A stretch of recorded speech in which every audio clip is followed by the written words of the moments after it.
Eu colhi uma história e agora eu vou contar. Eu colhi uma história e agora eu vou contar. Mais alto. Eu colhi uma história e agora eu vou contar. Eu colhi uma história e agora eu vou contar.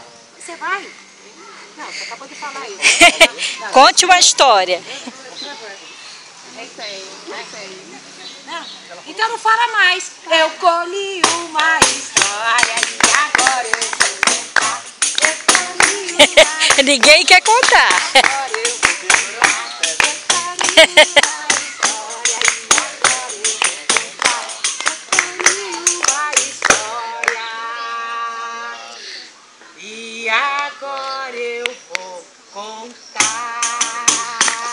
Eu colhi uma história e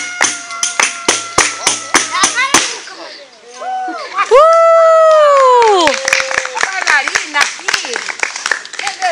Revelada aqui nesse lugar. E é tão legal, porque a história de hoje a gente vai ajudar o mundo melhor.